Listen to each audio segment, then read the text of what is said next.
Мончимын төргийн үзэгчтэй Монгол телевизийн нүүдэл шийдэл хилцүүлгийг эхлэхэд бэлэн боллоо. Өнөөдөр бид бүхэн хэрэглэгч улс гэдэг нэрээр хилцүүлгээ нэрлсэн байгаа. Чухам яагаад энэ сэдвийг өнөөдөр онцлог болсон талаар бяцхан сурвалжлага үзээд бүгдээрээ хилцүүлэгтээ орцгоё.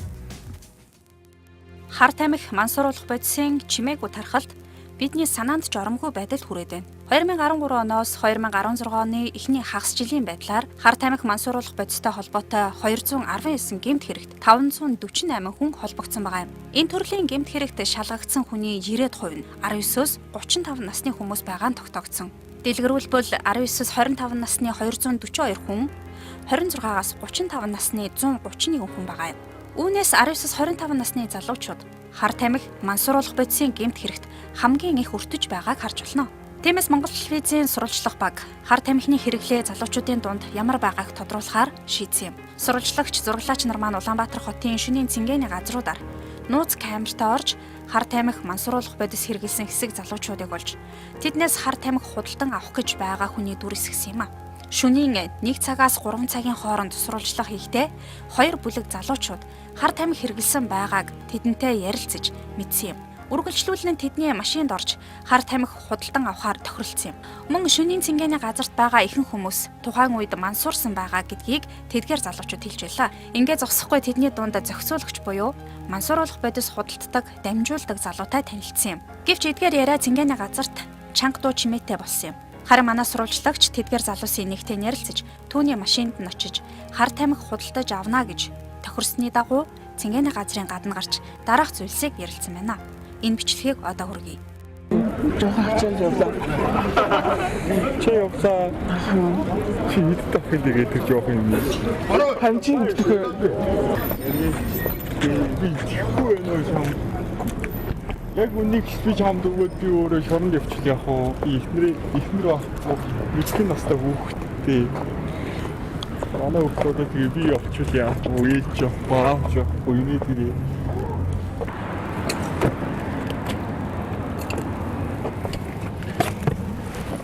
Юу авах гэдэг юм бэ яг? Чам баян л харилдан надад жи ихтэй. Жи айс. Бүр тийм аим хурцоо. Өө сая жоох үлдсэн шүү дээ өгнө бол. Нөгөөд чинь хэрэглэсэн юм шүү. Эхлээг үлдээ. Чи эсвэл надад молгон хүлээд ам уу? За гүйлдээ бас. Чи тооцоо яг яаж хийх юм тэгээд? Харин хэрэг юм хит гэж яг чи харъя. Угаасаа тийм бишээ. Бид нар угаасаа хийн. Ороод ирсэн. Энд байгаа. Йоо яг хаана байгаа юм бэ? Бага ч гэсэн мөлөө. Үгүй ардлын суудлын давтар юмд байгаа гэсэн шүү дээ.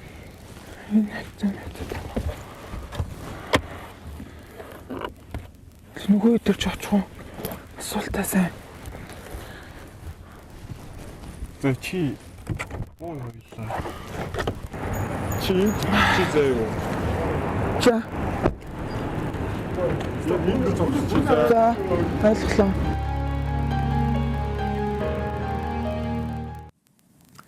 За тэгэхээр манай Монгол телевизийн мэдээний албаны хийсэн нэг шөнийн сурвалжлаган дээрээс бол тухайн шөнийн клубуд бол 2 хэсэг бүлэг залуучууд бол мансуурсан байдалтай байгаа гэдгээ өөрсдөө хэлж байсан гэдэг манай сэтгүүлч хэлж байгаа юм. Тэгэхээр энэ бол зөвхөн нэг шөнө хийсэн туршилт шөнийн Улаанбаатараар явсан. Тэгэхээр өнөөдөр яг хэрэглэгч улс нэртэй энэхүү хилцүүлэгтээ урьж авчирсан зочдтой танилцуулъя. Миний баруун гар талаас гадаад харилцааны яамны консулын газрын захирал Ариун Болд хүрэлцэн ирсэн байна. Шүүхийн судалгаа мэдээлэл сургалтын хүрээлэнгийн захирал хууль зүйн ухааны доктор Мандах хүрэлцэн ирсэн байна. За гайлын ерөнхий газрын гайлын зөрчилтөө тэмцэх газрын улсын байцаагч Сүхбаатар хүрэлцэн ирсэн байна. За миний зүүн гар талд эрүүгийн цагдаагийн газрын хар тамхитай тэмцэх хилцээний мөрдөн байцаагч Ахлах цэцлэгч Бат Зориг ирсэн байна. Сэтгцэн эрүүл мэндийн үндэсний төвийн дондох эмгийн клиникийн эмч Мөнхтуя. За IRIM судалгааны хүрээлэнгийн төслийн менежер Илбэрэл нар хүрэлцэн ирсэн байна. Тэгэхээр уламжлалт ёсоор нүүдэл шийдэл нэвтрүүлэг маань үндэсний портал Go сегменттэй хамтран санал асуулгыг бас явуулдаг байгаа. Бид баасан гарагаас эхэлж нийтлсэн энэхүү онлайн санал асуулгаа одоо үзэгч та бүхэнд танилцуулъя. За та хар тамхи хэрэглэдэг хүн мэдэх үү гэж асуусан энэхүү санал асуулганд за хамгийн их нь буюу 54% нь мэдэхгүй гэж хариулсан байна. За дам сонсож байсан гэж 25% нь хариулсан бол баттаа мэднэ гэж 25% буюу 66% хариулжээ. За бусад гэдэг саналыг 3 өгчээ. За энэхүү санал асуулгыг мөн Facebook дээр явуулахад мөн ижил дүр зураг гарсан байгаа. За 700 гаруй хүн санал асуулганд оролцсон байна. Тэгэхээр харт тамхины талаар судалгаануудыг ингээ харж байхад бидний олж мэдсэн зүйл бол за харт тамхины хэрэглэгчдийн талаар бол үндэсний хэмжээнд хийгдсэн судалгаа манад бол их ховор байдгаа гэсэн мэдээлэл байна. За сүүлийн үед бас бидний ажиглаж байгаагаар бол редакцийн тодруулснаар бол гэмт хэргийн гаралт бол нэмэгдсэн. За өнгөрсөн жилүүдийнхээс бол өндөр нэмэгдсэн гэж байна. Тэгэхээр цагдаагийн ерхий газраас эхлээд харт тамхи болон сэтгцийн нөлөөлөх энэ наркотикс гэж нэрлэдэг байгаа. Энэ зүйлтэй холбогдлолтой гэмт хэргийн гаралт сүүлийн үед нэмэгдэж байгаа тренд ажиглагдаж байна.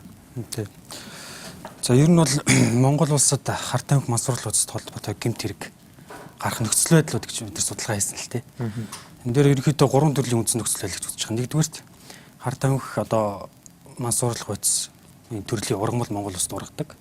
За хоёрдугаарт хил залгаа Орос улс бүгд найрамдах хятад ард болсон байна. Одоо харт тамхины хэрэглээ өндөртэй үйлдвэрлэгч орон болсон. Энэ бас их нөлөөлж ийн хил залгаа хэлийн чанд болсон байна. За гуравдугаарт олон улсын одоо шууд харилцаа өгч энэ үед шууд харилцаагаар нэг эндээ харт тамхи мансууруулах илгээх гэсэн ийм 3 үндсэн нөхцөл. Үүн дээр нэмээд за өнөө цагт интернет орчин хэвлэл мэдээллийн хэрэгслэр одоо чөлөөтэй дуртай мэдээлэл хайгаад олчиж болж байгаа учраас хүүхд залуучууд хэрэглээ энэ харт тамхи мансууруулах яаж хэрэглэх вэ? Тийм ээ. Энэ дөрвөн асуудлаас болоод ерөнхийдөө бол хэрэглэгч улс болоод хэрэглэгчдийн тоо өсөж байгаа. За ер нь бол харт тамхи мансууруулах бодистой холбоотой гэмт хэрэг өсөж гин гэж ярьж байгаа маань. Нэгдүгээрт за яг энэ дээрх нөхцөл байдлаас болоод хэрэглэгчдийн тоо өсөж байна, гэмт хэрэгт холбогдох залуучууд хүүхд залуучдын тоо өсөж байна гэж үзэж боловч хоёрдугаарт манай эрүүл цагдаагийн газрын эрүүл цагдаагийн газрын харт тамхитай тэмцэх хэлтсэн юм байна. Үйл ажиллагаатай холбоотой. Яг манай үйл ажиллагаатай холбоотой гэхээр харт тамхи нөгөө нуугдмал гэмт хэрэг хин нэг өргөдөл авчираад манай энэ тэнд харт тамхи чинь манай хүүхд харт тамхичлаад хизээч чинь өргөдөл өгдөг. Тийм тохиолдол байдгүй. Бид нар өөрснөө илрүүлж нууц талд гэмт хэргийг илрүүлж гаргаж ирээд ингэж бас гэмт хэргийн тоо өсөж байгаа харагдаж байгаа нь манай бас үйл ажиллагаатай холбоотой гэж байна. Тэгэхээр танаа хүн хүч бас нэмэгдсэн гэж үзэж болох хүн хүч маань за яг цагдаагийн байгууллагын бүтцээр манай харт тамхитай тэмцэх алба гэж тусдаа алба байгуулагдсан. За энэнийхээ хүрээнд Үрдэн байцаах засаг одоо гүйцэтгэх ашиг тас гэж хамтран ажиллагаа сайжирсан, хүн хүч сайжирсан, техник сайжирсан гэж үзэж болж байгаа.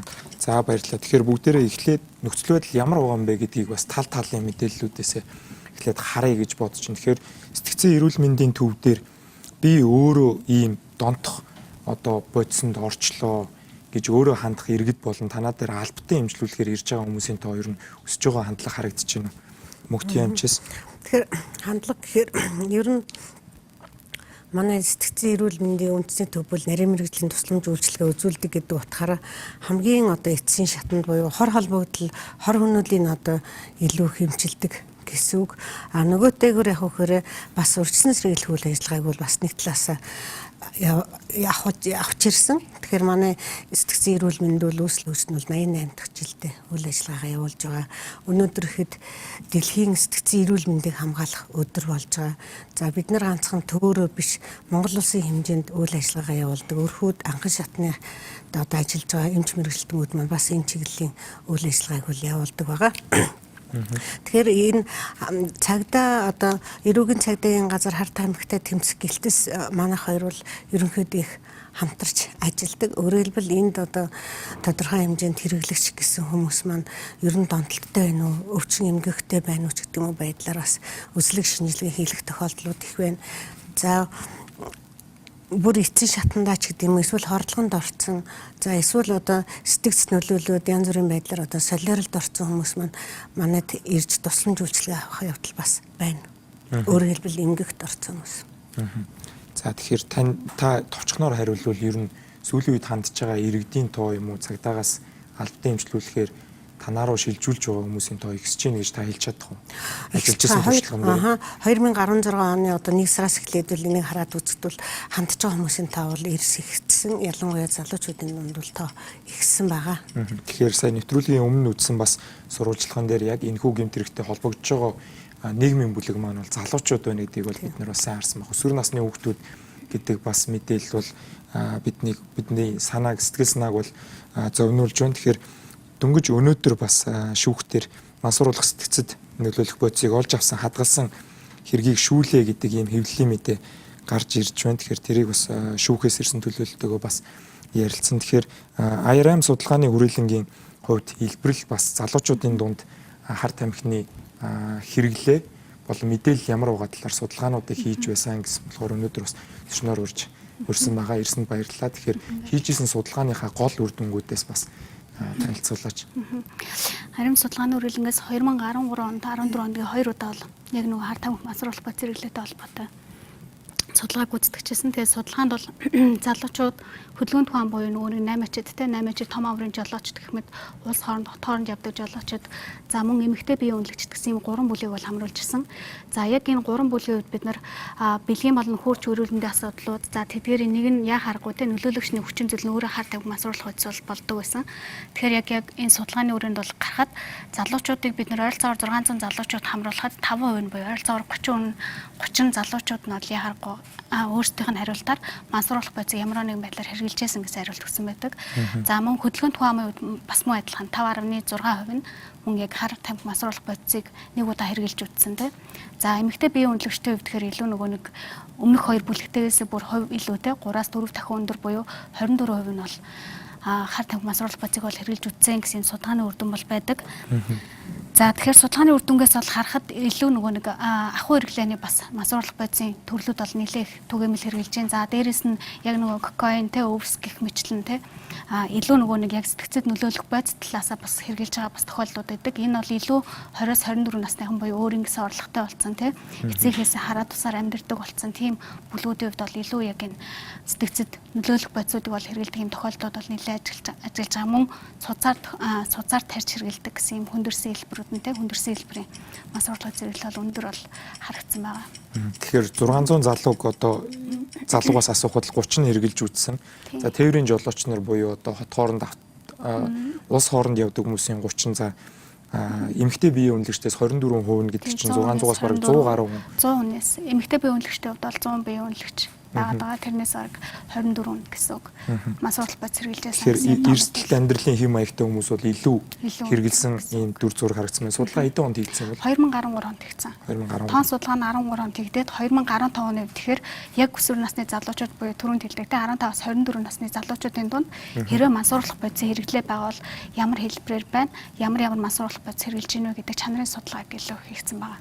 За баярлалаа. Тэгэхээр ариун болд консулоос илүү Монгол улсын иргэд маань гадаадад харт амх сэтгцэд нөлөөлөх бодистой холбогдлолтой хэрэгт холбогдсон за тээвэрлэх гэж байгаа хэрэгжилж байгаад ч юм уу тэр тоо баримтууд танад дээр ер нь бас ихсэж байгаа харагдаж байна уу? Яагаад гэвэл бас зүүн өмнөд Азийн орнуудад бол бас хатуу ял шийтгэл оруулдаг. Одоо Австралийн 7 иргэн Индонезид ч гэдэг юм ингээд дэлхийд даяар гарч байгаа гарчигнууд үүдэг тухайн хүмүүсийнхээ амийг нь одоо хилтрүүлэх гээл тэгэхээр цаазын ялтай орнууд бол манай иргэн дойронд бол их байгаа шүү дээ. Тээвэрлсэн тохиолдол ч гэдэг юм уу. Тэгэхээр та тэр тоо баримтаас ус хуваалцаач. Яг 9 жилийн өмнөх статистикаас ярих юм бол 2007 онд манай Монголын иргэн хамгийн анх удаа энэ харт амхны хэрэг тээвэрлсэн эргээр одоо ял авч энэ асуудал бол анх манай консулын газар нэлийн хүчтэй анхаарал хандуулах болсон байдаг. Тэгээ та бүхэн санаж байгаа бох энэ одоо хэрэг маань бол үндсэндээ манайх иргэдийг 3 дахь орны иргэд дамжуулаад манай 2 хөрш орнууд руу одоо зөөвөрлүүлсэн байдаг. Тэгээд төрөл бүрийн маршрутаар явуулж байсан учраас одоо яг хүн болгондоо иргэн болгондоо бол өрчсөн сэргийлэх талаар мэдээллийг бол тухайн хөрөхөд бол тун явдалтай. Жишээлбэл 2008 онд та нар мэдж байгаа Азербайджаны Бакугаас Нисяд Казахстанаар дамжаад Хятадын өрөмч хотод орж байгаа шийд. Эсвэл Малайз, Бангкок, бусад Хонконгоос одоо Хятадын өмнөд бомб хотод руу нислэгээр одоо ирж ирсэн янз бүрийн хэлбэрээр яг түрүүн таны хэлдгээр энэ дээр том үүсэж байгаа асуудал бол за жишээлбэл Бүдэрн Хятадд туусан хуулиар бол 50 граммаас дээш одоо героин бодисыг тээвэрлж явбал эрүүгийн хуулийн 347 дугаар зүйлээр энэ бол ялын дээд хэмжээ оногдуулах хуультай. Цаазын ялтай. Цаазын ялтай. Манай энэ иргэдийн маань тээвэрлж явсан одоо харт амхны хэмжээ за зарим нь бол 50-аас 80% ийм героиныг одоо 500 граммаас 2 кг 500 грамм хүртэл буюу одоо энэ цаазын хэмжээнд хүрсэн юм тохиолдол бол нэлээд байдаг. Өнөөдрийн байдлаар одоо яг 10 сарын 10-ны байдлаар бол гадаадад харт амхны хэрэгээр 33 иргэн ял эдэлж байна. Тэрнээс нэг нь одоо бид нар шилжүүлж аваад байгаа нэг иргэнийг шилжүүлж авахар төлөвлөж байна. Хамгийн санаа зовоож байгаа асуудал бол одоо энэ он гараад 11 одоо иргэн харт амх зөөвөрсөн хэрэгт холбогдлоо. 9 сард манай 4 иргэний шүүх хурал болсон. Сүүлийн одоо энэ статистик тооцоог бол одоо ихэнхдээ бол манай хойд төршийн маань өөр Монголын нутгийн хойд хэсгээр буюу манад нэлээд ойртож байгаа учраас бол санаа зовоохгүй байхын аргагүй байгаа. Бид нар бол иргэдэд айлуулах урьдчилан сэргийлэх талаар мэдээллийг бол их хөрхийг зорж ажиллаж байна. За баярлалаа. Тэгэхээр үзэгчд маань бас сонссон бах дөнгөж одоо хятад руу явхад бол монголчууд маань визгүй байгаа. За амар хэлбэр аргаар мөнгө олох, хүнд хууртах байдлаар юм уу ийм 50 граммаас дээш одоо героин, кокаин авч явсан тохиолдолд хятадын хуулиар шууд цаазын ял авах ийм эрсдэлтэй байд юм байна. Тэгэхээр Монголын ийм олон иргэн гадаадад бас шүүхийн өмнө бас таслагдхаа хүлээгээд байж байгаа юм байна гэдэг мэдээллийг Аран булд консул өглөө. Тэгэхээр шүүхийн судалгаа мэдээллийн сургалтын хүрээлэнгээс бол илүү одоо манай шүүх процесс дээр энэ ихсэд байгаа одоо цагдаагийн газраас болон одоо прокурорын газраас шилжүүлж ирж байгаа хэрэгүүд дээр бас манад ямар яг хуулийн заалтуудаар илүү их хүмүүс шийтгүүлж байгаа гэдгийг сонирхмоор байна л да. Яг шүүхтэр бол ихэнх хэрэг нь бол шүүхтэр очиж байгаа. За шүүхтэр таслагдаад цаашаа явж байгаа гэдэг талаас танахаас сонирхъя. Яг өнөөдөр бол хаан улд дүүргийн эрүүгийн хэргийн анхан шатны шүүх бол эрүүгийн хуулийн 122 дугаар зүйлийн 1-р хэсэг заасан эрүүгийн эргийг шүүн хилцээд за Монгол улсын иргэн Б бол 2 жилийн тэнсэн 2 жил 27 хоногдуулж мөн хугацаагаар тэнсэж хянахаар харгалцгаар болсон байна л да. За одоогоос бол 2 жилийн өмнө Монгол улсын ерөнхийлөгч бас харт амхны талаар хийж байсан олон нийтийн арга хэмжээнд бол харт амхны гэмт хэрэгэд бол ямар ч өршөөл байхгүй гэдэг мэдээллийг бас хэлж байсан байт юм байна. Тэгэхээр шүүхийн практик дээр ямар загвал заалтаар хүмүүс ял эдэлж байгаа гэдэг мэдээлэл өгөөж. Тэгэхээр шүүхийн судалгааны сургалтын хүрээлэн шүүхийн захиргааны тухай хуулийн дагуу бол шүүхэн болон гэмт хэргийн статистик мэдээллийг гаргадаг байгаа. За энэ хүрээнд л шүүхэн статистикийн нэгдсэн мэдээ тайлан бол судлан нэгтгэн боловсруулалт хийж Монгол улсын хэмжээнд бол танилцуулдаг байгаа. За тэгээ энэ хүрээнд бол сүүлийн одоо 5 жил болон одоо энэ 16 оны хагасчлалын байдлаар авч үзэхэд бол одоо 2010 оноос хойш л нийт одоо энэ хэрэгээр бол ял шийтгүүлсэн хүн болон одоо ял шийтгүүлсэн хэрэгүүд нь бол бас тодорхой хэмжээгээр өссөн үзүүлэлттэй гарсан байна.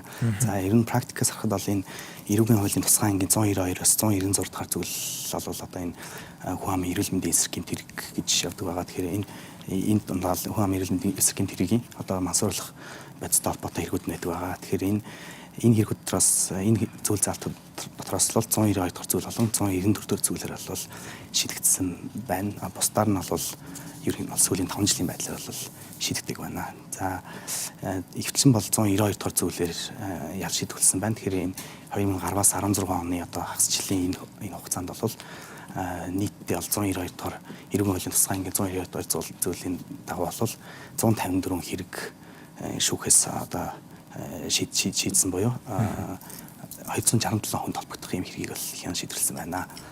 За өөрөлд энэ маань л шүүхээр ял шийдвэрлсэн хүний тоо байгаа. За тоо мэдээллүүд бол ер нь юм байна. Өссөн шинжтэй харагдаж байна гэж ойлгож байна. Тийм байна. Жишээ нь одоо 2016 оны хагасчлалын байдлаар бол одоо энэ жилийн хагасчлалын байдлаар бол 32 одоо хэргийг бол шийдвэрлсэн байна.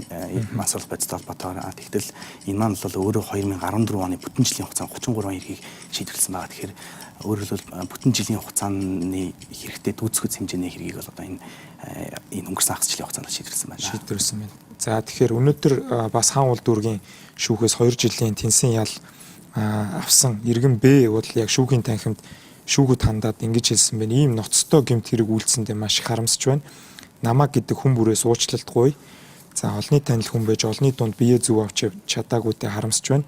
Монгол төрийн минь сүлд өршөөж гин буруугаа ойлгож байгааг минь харгалзаасаа би харт тамхи мансууруулах бодистой тэмцэхэд уран бүтээлээс гадна маш их зүйлийг хийхээр төлөвлөж байна. Залуусыг харт тамхитай тэмцэхэд уриалан дуудаж илүү их уран бүтээлийг итгэлийг өгөөч гэж сүүлийн үгээ хэллээ гэж шүүхийн хэвлэл мэдээлэл олон нийтэд харилцах хэлцээс бол өнөөдөр бас мэдээлсэн байна. Тэгэхээр гайлын ерөнхий газараас бол яг нэвтрүүлгийн эхэнд бол Бат зориг халах цэцлэгч хэлсэн цагдаа нар маань бас яагаад ийм хэрэг өсөд байгаа талаар хүчин зүйлүүдийг судалж үзсэн байна. Тэрэн дээр бол олон улсын тээвэр нэмэгдэх, цагтлал харилцаа шуудан нэмэгдэх гэдэг хүчин зүйл бол нөлөөсөн гэж юм. Тэгэхээр танаа дээр байгаа тоо баримтуудаас хэдийн одоо тоо мэдээлэл бас өсөж гин үү? За тэндээс одоо зөрчил илэрлээ гэхэд та бүхэн шууд эрүүгийн цагдаа руу хандаж одоо тухайн зөрчлийг гомдлол хэлбэрээр гаргаж өгдөг үү гэдэг та бас процесс тоо мэдээлэлээ сонирхуулаач. За гайлын байгууллагын нэр нь маш олон чиг үүрэгтэй ажилладаг юм өрөмц онцлогтой байгууллага. Улсын төсвийн орлого бүрдүүлэх, эдийн засгийн функц, гадаад худалдааг зохицуулах энэ олон чиг үүргээс гадна үндэсний аюулгүй байдлыг хамгаалах чиглэлд хуулиар олгогдсон ийм чиг үүргийг хэрэгжүүлдэг. Энэний нэг нь бол энэ мансууруулах болон сэтгэц нөлөөт бодисын хууль бус эрхлэлтэд тэмцэх, улсын хэлээр хууль бусаар нэвтрүүлэх энэ төрлийн гэмтрийг талсан зогсоох энэ явдал ийм чиг үүрэг байдаг. За эдгүүгээс нэг 3-аас 4 жилийн өмнө гайлын байгууллага дээр гайлын байцаагч нарын илрүүлж хуулийн байгаль руу шилжүүлж исэн хэргийн нөхцөл байдлаас харахад тухайн үед одоо бидний нөгөө уламжлалт тар тамхи гэж ярддаг героин, опиумын гаралтай мансууруулах бодисуудыг тээвэрлэх, өөрийн одоо хөнгөмсгөөр найдсан санамсар болгоомжгүйгээсээ болоод ингээд тээвэрлэж гэмт хэрэг толбогдох явдал их гарч ирсэн бол сүүлийн 2014 оноос хойш гарч байгаа гайлын хил дээр илрүүлж шийдвэрлэж байгаа хэргийн байдлаас харахад ихэвчлэн одоо нарийн нийлэг аргаар химийн лабораторид гаргаж авсан өндөр үйлчлэгээтэй маш бага тун хэмжээгээр нөлөөлдөг энэ төрлийн бодисуудыг зохион байгуулалттайгаар хууль бусаар тээвэрлэх энэ төрлийн гэмт хэрэг бол нэмэгдэж байгаа. Сүүлийн нэг 6 жилийн байдлаар 9 хэрэг зөрчлийг гайлчд илрүүлсэн байдаг. Эдгээрийн нэг 4-5 нь бол энэ героин болон уламжлалт тар тамхитай холбоотой хэргүүд байсан бол сүүлийн он гараад илрүүлж байгаа нэг 6 төрлийн хэрэг бол ихэвчлэн энэ нийлэг аргаар гаргаж авсан энэ төрлийн бодисуудын хууль бусаар тээвэрлэлт нэмэгдэж байгаа. За бүс нутгийн гайлын байгууллагаас ирүүлж байгаа мэдээлэл анхааруулгаар бол сүүлийн үеийн сэтгэл нөлөөт бодисын тээвэрлэлт нэмэгдэхээс гадна шин төрлийн өөрөөр хэлбэл хууль эрх зүйн зохицуулалтанд хамрагдаагүй ийм бодисуудыг хэрэглэх, тээвэрлэх явдал одоо нэмэгдэж байна гэсэн мэдээ ирүүлж байгаа бас сэтгэл зовоос асуудал болж байгаа. За баярлалаа. Тэгэхээр яг сүүлийн үед яг манай редакцид ирж байгаа мэдээллээр Монголын залуучуудын дунд түгээмэл хэрэглэгдэж байгаа зүйлийг бол монгол хэлээр мүс гэж нэрлэдэг байна. За мэрэгжлийн судалгаануудыг ингээд харахаар мансууруулах бодис, сэтгцэд нөлөөлөх бодис гэд одоо дөнгөж сая долуулаа ингээд тойроод ярихад бараг 7-8 нэр томьёо хэрэгжилж байгаа. За энийг бол хэвлэл мэдээллийн байгууллага бол энгийн иргэд бол бүгдийг нийлүүлээд хар тамхи гэдгээр нь хамгийн энгийнээр ойлгох боломжтой байгаа. За би онлайнаар бас Монгол улсын одоо Европын аюулгүй байдлын хамтын ажиллагааны нийгэмлэг болон бусад дэлхийн хар тамхины тайлан гэдэг мэдээллүүдийг харж байхад манайхыг sedative буюу одоо нөгөө монгол хэлээр одоо энэ мөнхтийн эмч сайн хэлэх бах та sedative төрлийг илүү хэрэгэлдэг гэдэг зүйл харагдаад байна. Тэгэхээр яг цагдаа дээр одоо яг шалгагдж байгаа хэрэгүүд дээр сүүлийн үед хэрэглээний уламжлалт хар тамхинаас өөр юм химийн аргаар илүү сэтгцэд донд илүү дондуулдаг, илүү хор хохиролтой тэр хар тамхи манаа руу орж ирэх тэр эрсдлийг гайл дээр харагдсан шиг дүр зураг харагдаж байна. Тий, ер нь бол манай бүртгэгдэж байгаа гэмт хэргийн 50-60% нь бол дотоодын одоо манай дургаад байгаа ургамал гэж нэрлэдэг байгаа. Тийм 50-60% нь бол тэр ургамлын төрлийн гэмт хэрэг илүү ихэвчлэн эзэлж байгаа. 50-60%. За үлдсэн 40-с 50% нь болохоор одоо жин бүгд найрамдах хятад ард улс болсон Оросын холбооны улсаас орж ирж байгаа синтетик гаралтай буюу одоо химийн гаралтай одоо мөс буюу айс гэдэг байгаа тийм ээ. Энэ бодис маань хууль бусаар хэл нэвтэрч орж ирээд одоо Монгол энэ ерөөсөө юу болцсон л доо. Энэ бодисын маань хар тамхины хэрэглэгч орно уу, тээвэрлэгч орно уу гэж яриад байгаа. Ерөнхийдөө бол одоо энэ мөс гэж бодис маань одоо ямар нэгэн хүн одоо бүлэглэлийн бизнесийн хэлбэр, энгийн бизнесийн хэлбэр шилжчихлээ л дээ. Нууц талд аргаар үйлдэгддэг. Тэгэхээр ерөнхийдөө бол одоо мөс голцоо мөс энэ үүсгэх ургамал илүү төлхөө одоо хэрэглэгчдийн дунд байна. Мөс гэж нэрлэдэг байгаа нь яг юу юм бэ? Мөс гэдэг маань одоо 1900 71 оны сэтгц нөлөөд конвенц гэж байгаа нэгдсэн үндэсний байгууллагаас гаргасан чагсаалт байгаа. Тэрний 2 дугаар чагсаалтанд багтсан метамфетамин гэсэн бодис агуулсан агуулмжтай тийм бодисыг хэлээд байгаа. Ерөнхийдөө бол манай хууль эрх зүйн хүрээнд бол нэгдсэн үндэсний байгууллагаас гаргасан 1961 оны мансуурлын эмийн тухай конвенц, 1971 оны сэтгц нөлөөд бодисын тухай конвенц, 1988 оны мансуурлах сэтгц нөлөөд бодисын хууль бус хэрэглэнд хяналт тухай тавих конвенц багтсан 230 гаруй төрлийн бодисыг хууль бусаар олж авах, хадгалах, тээвэрлэх, улсын хэл нэвтрүүлэх гэдгийг одоо улсын улсын хуулиараа зохицуулаад түүнийгээ Монгол улсын хууль дагаж мөрдөөд зөвхөн энэ бодисуудад хяналт тавьж ингэж ажилладаг байна. За баярлалаа. Тэгэхээр мөнгөтэй амч энэ саяхан яг нэрэн дурддагдаад байгаа энэ зүйлүүдийг хүний эрүүл мэндэд учрах хор хохирлоороо бол энэ Монголд ургадаг зүйл нь хэр хохиролтой байдیں۔ За донтолт гэдэг донтолт нь бол сүүлийн үеийн синтетик аргаар гаргаж авсан хар тамхины төрлийн сэтгцэд нөлөөлдөг энэ бодисууд бол бараг нэг хэрэглээгээр хүнийг бүрэн донтуулах боломжтой. Донтуулах хүч нь бол за энгийн архинаас 60 дахин илүү гэдэг ийм фактууд бас харагдаад байна л да. Тэгэхээр та тэр талаар мэдээлэл өгөөч. Тэгэхээр энэ бодис маань ерөөсөл хуулиараа хориглогдох, хэрэгжилж болохгүй гэсэн юм бодисуудыг хэрэглээд байна гэсэн үг байхгүй. Тэгээд энэ бол дотроо маш олон төрөл үүдэг. Нэгдсэн үндэсний байгууллагын конвенцэд багтсан одоо 1-4 дугаар чагсаалтанд багтсан бүлэг юмнууд байгаа. Тэгэхээр эднийг хэрэглэх хүчээр нь бас аваадгийн. Ялангуяа одоо ангаах ухааны практикт бол эртний үеэс эхлээд 40 намдах бүлгийн юмуудыг бол хэрэглээд ирсэн бүр каратын үеэс эхлээд нэгэд эхэлсэн шүү дээ. Тэгэхээр энэ 40 намдах бүлгийн юмуудыг илүү хэрэглэхэд бол ганц удаагийн хэрэглэнээс ч гэсэн дараа нь донтолт үүсэх магадaltaй гэж үздэг. За мөн одоо сая яриад байгаа энэ амфетамины бүлгийн одоо хэрэглээнүүд ч гэсэн эрүүл мэндийн хувьд бол бас адилхан донтолт үүсгэн. Гэхдээ энийг заавал нэг удаагийн хэрэглэхгүй анхныхаа хэрэглээгээр ч гэсэн тухайн хүн амь насаа алдах бүрэн боломжтой байдаг. Өөрөөр хэлбэл эн чинь хэрглэж болдгоо бодис учраас яах нь тухайн хүн амь насаа алдаж болдог байхгүй юу? Эсвэл одоо хэрэглэж байгаад нэг өдөр гинтхэн би хэрэглэдэг юм чинь ингээд нэг удаагийн хэрэглээнээс амь насаа алдах ч гэдэг юм. Энэ утгаараа аваад үзэхээр хүний эрүүл мэндэд бол маш хортой гэж авч үздэг. Нөгөө талаар яг үхээр энэ маш нэрийн одоо хяналттай хэрэглэгддэг ангаах ухааны практикт бол одоо ч гэсэн хэрэглэгдэж байгаа тусгай одоо хуулийн дагуу энэ мансууруулах болон сэтгц нөлөөтийн бодисыг одоо хэрэглэх, ашиглах, устгах бүх журам хуулийнхаа дагуу тусгай эмчнэр бичин эмийн одоо сангуудаар олгогдсон, тусгай жараар олгогдсон гэдэг юм байдаг. Энэ зүйлүүдийг хэрэглээд тухайн хүн бол нэгдүгээр тухайн хүний сэтгц технологи үзүүлж байгаа нь л да хараат байдалд орж байгаа. За дараа нь бас тухайн хүний организмын хараат байдалд орчдөг.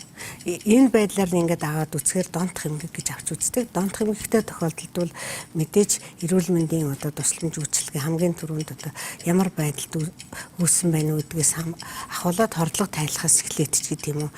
Анхан шатны бүх одоо өрхийн эмнэлэг эрүүл мэндийн төвүүдийн одоо эрчим дэмжлэгээний дасгууд ч гэдэг юм бүгд ингээд тусламж үйлчилгээг үзүүлдэг.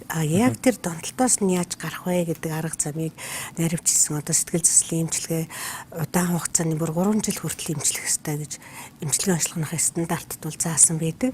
Тэгээд эмчлэгч гэсэн үнэлгээ одоо бас өндөр байдаг.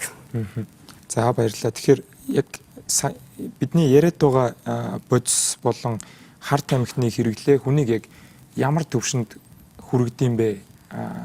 Яг хүн байх, эцэг их байх хариуцлагыг нь алдагдуулд юм уу, хүн биш болгоод юм уу гэдгийг бид нэр Америкийн нэгэн мужийн цагдаагийн газраас олон нийтэд ил болгосон нэгэн 30 секундын зүрх шимширмээр бичлэгийг одоо үзэгч та бүхэндээ үзүүлье. Be careful, baby.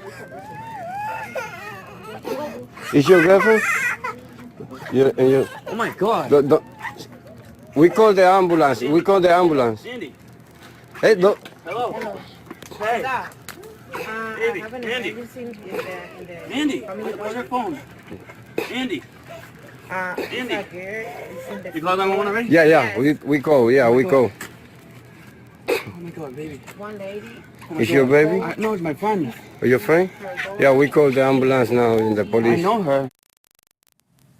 За тэгэхээр саяхан бичлэг бол 2 настай хүүхэд хар тамхи хэрэглээд overdose гэж ярьдаг буюу хит хэрэглээд ухаан алдаж унсан ээжигээ сэргээхээр оролдож байгаа юм Америкийн доллар стор буюу одоо супермаркет дотор байгаа бичлэг. Тэгэхээр сэтгцэд нөлөөлөх бодисыг хэтрүүлэн хэрэгснээр хүн ингээд өөрийгөө хянах чадваргүй болон за өөрийнхөө байнгын асран хамгаалах ёстой үүргээсээ хүртэл ингэж үүргээ биелүүлэх боломжгүй болж байгаа юм бичлэг байгаа. Энэ бичлэг бол барууны хэвлэл мэдээллээр бол маш их тархсан. За цагдаагийн байгууллага энэ бичлэгийг яагаад цацхуулсныгоо бол энэ аюул ийм бодит учраас бид нар энийг бас нийгэмд үзүүлэхийг хичээсэн юм а гэдэг юм. Тэгэхээр Батцоргоос эргүүлээд бас нэг зүйл сонирхмоор байна л да. За ерөнхийлөгчийн хийсэн арга хэмжээндэр бол ингээд улсын хурлын гишүүд, сайд, за энэ үндэсний аюулгүй байдлын зөвлөл, шүүх, прокурорын газар, цагдаа гэдэг цагдаа гайл мэргэжлийн хяналт гэдэг тагнуул гэдэг энэ олон төрлийн байгууллагууд очиод оролцсон юм. Яг илрүүлэх процесс төрлийн байгууллагууд яаж хамтарч ажилладаг юм бэ? Процессын хувьд далд байдаг гэдэг өөрөө хэлсэн шүү дээ.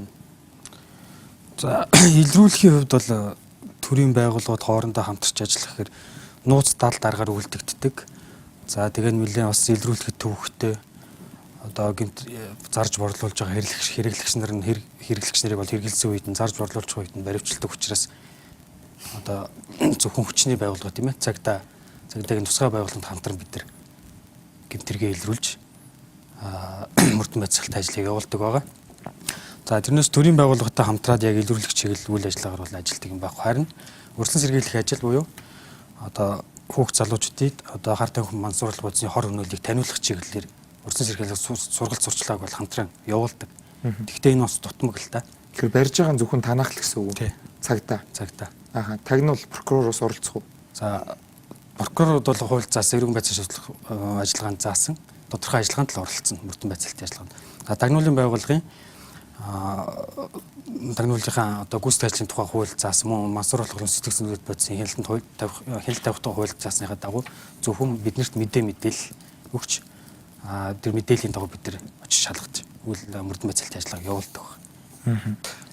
Тэгэхээр яг хар тамхины асуудал дээр гадаад хүчин зүйл дээр манай хоёр хөрш бол хар тамхины үйлдвэрлэгч том зах зээлтэй мансууруулах бодисын асуудал дээр хатуу бодлого хэрэгжүүлдэг орнуудаа за тэрэн дээр бид нэр зөөлөн бодлоготой байвал манайх руу асгарч орж ирнэ гэдэг тухайн зөвлөлт хуудсан дээр бас хилж байсан юм байна. Тэгэхээр түрүүн Ариун болд консул хэлсэн хятад бол 50 граммаас дээш гэж. За нүүдэл шийдэл түлхүүр үгийг ашиглаад бас үзэгчд маань санал бодлоо ирүүлж байна. Сингапурт 20 грамм героин авч яваад баригдсан хинч худалдаас нь буруутгагдсан цаазаар авах яалт ундгаа. Хятад бол 50 грамм юм байна гэд бас тэтгэлээ бичсэн байна л да. Тэгэхээр манайта яг хил залгаа юм уу бас шууд нисээд очиж болдог улс орнуудын хувьд ер нь хуулийн дээр нь манайхаас чанга бодлого баримталж байна уу? Эсвэл илүү либерал бас бодисуудыг ялгсан тийм бодлого баримталж байна уу? Таны анзаарснаар ер нь хар тамхи тээвэрлэх хэрэглэхтэр бол нэлээд хатуу бодлого баримталж байгаа харагдчихэдэг. Түрүүний хэлдэг зөвлөдөө жишээлбэл Индонез, түрүүн Сингапур, Малайз, Австрали иргэдчсийн нэрэгт холбогдоод нэлээд өндөр түвшиндөө энэ иргэдийнхээ одоо ялыг хөнгөлүүлэх талаар дипломат сугаар бас нэлээд хөөцөлж ярьж байсан. Манайд ч гэсэн одоо энэ саатуулагдаад ял идэлж байгаа иргэдийн асуудлууд бол бас мөн одоо бүх боломжтой хэлбэрээр хөөцөлж ирэхийг хамгаалах түвшинд ярьсаар байгаад одоо өдөгөр бол ямар ч байсан хугацаагүй ял идэх дараа нь урт хугацаанд ял идэх одоо тийм ялаа солиулж явж байгаа л да. Гэхдээ энэ нь урт хугацаанд бас ямар сөрөг үр дагавартай гэвэл энэ гэмт хэрэгч нь өөрөө үндэстэн дамсан зохион байгуулалттай гэмт хэрэг нэгдсэн үндэсний байгууллагын хар тамхи зохион байгуулалттай гэмт хэрэгтэй тэмцэх одоо энэ байгууллагын бүр хамгийн гол ажлын нэг байгаа юм. Тийм учраас манайх иргэдийг эдгээр чинь хамгаалж байгаа боловч хэрвээ бид нар эднийгээ ингээд хамгаалах ажил маань явсаар хагаад тэр үндэстэн дамсан зохион байгуулалттай гэмт этгээдүүд манай иргэдийг ашиглах ийм одоо овоо хараанд оруулах одоо ийм нөхцөл байдлыг бас үүсгэж болохгүй байх ийм чиглэлтэй байж байгаа. Ер нь түрүүчийн одоо би 2007 оны статистикаас ингээд хараад үзэхэд 9, 10, 11 гэдэг статистикаас үзэхэд бол манайх одоо 3 дахь орноос 2 хөрш орнууд руу ялангуяа урд хөрш орн руу хар тамхи зөөсөн хэрэг байдаг байсан бол сүүлийн одоо яг жилийн статистикаас үзэх юм бол одоо түрүүний яриад байсан айс гэдэг бодис бусад төр синтетик бодисыг авч явсан хэрэг бол энэ хөлбөмбөр 90 хотуудад ингэж гарсан байгаа байхгүй юу. Үндсэндээ 11 хэрэг хөлөвдөөсөө тийм хэрэг болсон байгаа. Тэгэхээр яг манай одоо дотоодын одоо хэрэг одоо гадаадын хэрэгүүдийн одоо зохион байгуулалтын хэрэг гэдэг үн чанар нь бол илүү харагдаад байгаа шиг байна. За баярлалаа. Тэгэхээр бас цагдаагийн ерөнхий газрын бас хэвлэл мэдээллийн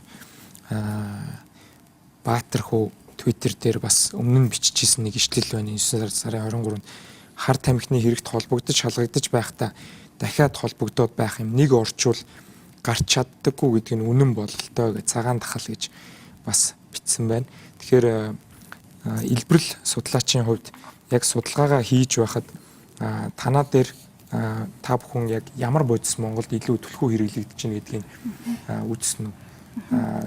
Яг тэрийг задлж асууж үзсэн үү судалгаан дээр? 2014 онд бид нар яг залуучуудын дунд 15-аас 24 насны залуучууд за тэн дундаа сургууль завсарсан залуучууд, сургуультай те сургууль явдаг сурагчид, за тэгээ ажилтай ажилтгүй залуучуудыг маш олон бүлгүүдийг бол хамруулсан. За тэгээд яг судалгааны үр дүнгээс харахад бол ерөнхийдөө төрний хэлдэгтэй IC-г бол нийтлэг. За тэгээ намууд цэцэг гэж нэрлэж байгаа. За тэнгүүтээ героин, кокаин гэд ерөнхийдөө тийм зүйлүүдийг бол нэрлэн. За дээрээс гадна эдгээр чинь нөгөө тодорхой үнэтэй учраас бас яг өсвөр насны тэ 15-аас 24 насны залуучууд бол хэрэглэх төдийлөн боломжгүй. За тэнгууд 15-аас 19 нас буюу өсвөр насныхны дунд юу илүү хүчтэй байна вэ гэхээр нөгөө газ хэрэглэдэг, газ хөршний пироин тэ цаваа үнэрлдэг, машины утаа үнэрлдэг гэх мэтлэн ахуй хэрэглээнүүд нь ерөөхдөө дийлэх байгаа. Тэгээд 20-аас 24 насныхыг үзэхээр саяны нөгөө яг мөнгөөр хөдөлж авдаг тэ мансууруулах бодис хэрэглээнүүд бол нийтлэг ажиглагдсан. За тэгэхээр хар тамхины гэмт хэрэг яаж үүсдгийг ингээд түгээмэл ингээд харахад хэрэглэгчээс хэрэглэгч рүү гэдэг борлуулалт дамгаалдаг гэдэг тийм судалгаа байна. За өөрөөр хэлбэл нэг хэрэглэгч өөр нэг хүнийг уруу татаад хэрэглүүлээд за уруу татагдсан үн эргээд нөгөө хэрэглэгчээсээ хар тамхиг ирж хайгаад худалдаж авдаг.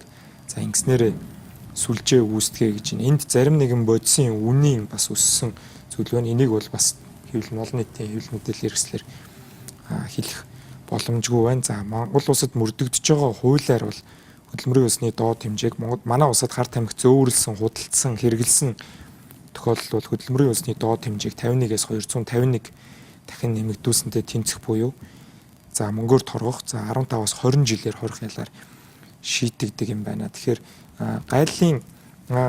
гайлаас эргээд сонирхоход за зөвхөн цагдаа нар маань энэ хэргийг ингээ илрүүлээ. Танаа дээр бол ингээ зөрчил олвол цагдаа руугаа шууд гомдлуулахад явуулдаг юм. Загтал харилцаан дээр та нар яаж хяналт тавьд юм бол загтал харилцаагаар одоо энэ нийлэг эдийн бодис Монгол улсын иргэн лүү өөр нэгэн улсаас агаарын захиагаар ирэх боломжтой. Тэрэн дээр хяналт тавих манад тийм техникийн боломж байдаг.